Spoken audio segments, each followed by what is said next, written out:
हरिराजपुर पंचुदल melon में लगी लक्ष लक्ष भक्त एवं श्रद्धालुं भिड़ दूर दूरांतर छुटी आसुंच श्रद्धालु निजर मन में मानसिक रखी महाप्रभु श्री पंचीमा शंभु सोमनाथ को निजर दुख कष्ट यंत्रणा को दूरीभूत करने महाप्रभु दर्शन करने प्रभुं टे भोग बुणवाई आसुँच। यह मेलन विश्वर एक ऐतिहासिक और पुरातन मेलन जो राति तमाम आतसबाजी होता है दौड़ रही है लक्षाधिक भक्त साधुसंतर मिलन होता है।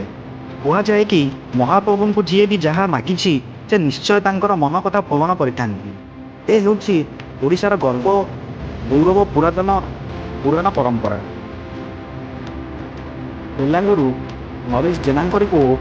ओडिशा न्यूज। मु रघुनाथ बराल मोर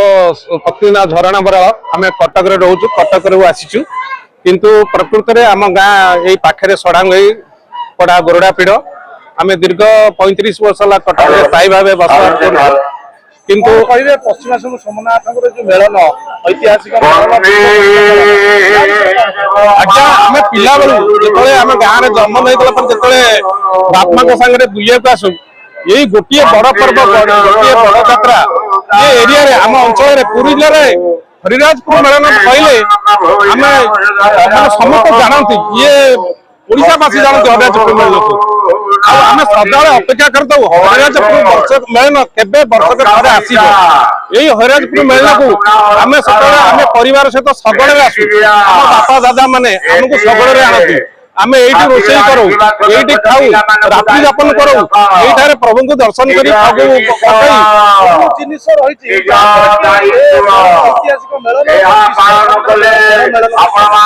देखो प्रभु पश्चिम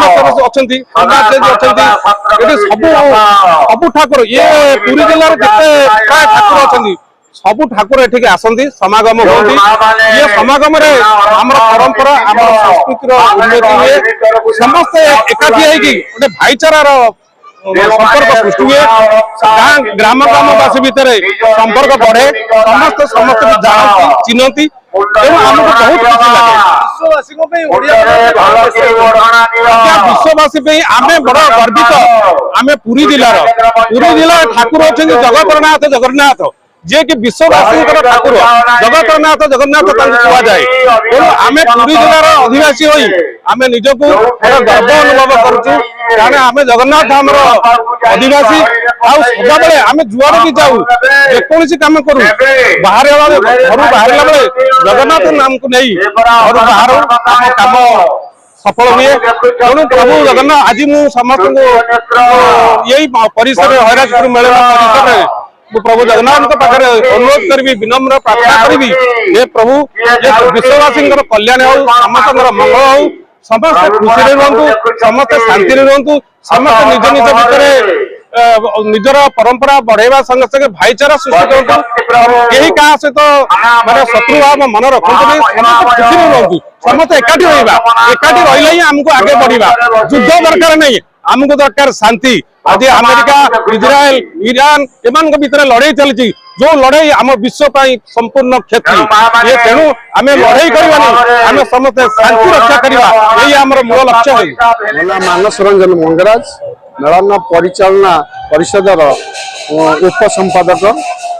बर्तमान आपण मैंने आज जो आसचंती हरिराजपुर पंचदल मेलन को आज हूँ चतुर्थ दिवस सकाल भोग लगी सरला भक्त माने ओडिशार विभिन्न अनुकोण आसिक दर्शन कर फगु पकाउछन्ति दीप लगाउछन्ति जे जहाँ मन में मानसिक करिछि प्रभु को दुख जनाउछन्ति ये प्रभु होउछन्ति दुख शुणिबा ठाकुर से कहा निराश करना आपण देखुते मो पछ साइड रे जो महापुरुष माने साधु संत माने अछन्ति एमाने 5 दिन बाटे यज्ञ करती खंडगिरी बाबा माने आसछन्ति आउ प्रभुंकर गोटे लीला खेला तो कौन सी भक्त को से निराश करनी एत बड़ यात्रा होची कौन सी माने विशृंखला होनी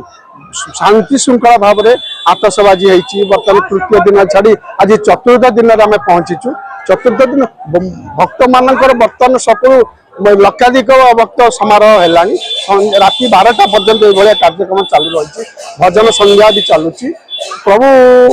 पश्चिमा शंभु निजे ही तार ये जो जो पंचदल मेलन होची तार मुख्य आकर्षण है प्रभु पश्चिमा शंभु बर्तमान आमर जो ये अच्छा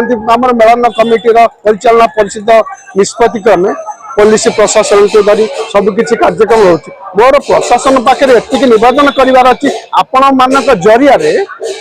ये जो हरिराजपुर पंचदल मेलन ग्राम्य भित्तिक मेलन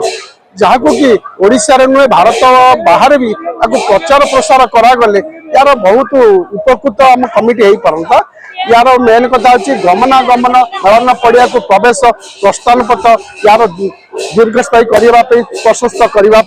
पानीय जल जहाँ प्रशासन तरफ करा समुद्र को संख्ये कहीं जो 5 लाख 7 लाख भक्त होती ये जो पानी आम सफिसीयंट से जोगे पार्नु टैंकर हो आमर नलकूप मध्यम या विशेष कर आलोक रास्ता घाट पानीय जल ये तीनटा प्रति जब प्रशासन नजर देवे यार माने यार उन्नति उत्तर उत्तर उन्नति हो पार मु प्रभु पाखे एति कामना करुच्ची आपणकर चैनल माध्यम आपण मैंने सरकार पाखे यही जिनस को उपस्थापन करूँ आपण मान द्वारा आम यदि किसी उपकृत पाइलु आपण चैनल मान को आम बाबा सोमनाथ पाखे कहबू हे बाबा आपण आशीर्वाद करूँ उत्तर उत्तर उन्नति हो। विश्व प्रसिद्ध ऐतिहासिक पंचदल मेलन हरिराजपुर प्रभु श्री पश्चिमा शंभु आशीर्वाद मेलनटी प्रत्येक वर्ष ये महा आडंबर आतशबादी कार्यक्रम आडंबर चालू रही आज कार्यक्रम जो भक्त मान अच्छा भक्त मान आज अन्न प्रसाद सेवन व्यवस्था कराई पंचसखा श्री जगन्नाथ पंचसखा सेवा संस्था द्वारा एवं आज समस्त भक्तजन को मोर हार्दिक अभिनंदन शुभेच्छा जनाऊँ शुभकामना जनाऊँ समस्त भक्तगण सुरुखुरे आसी ठाकुर को दर्शन करी एवं से माने केमते भलरे फेरी आशा और विश्वास रखी।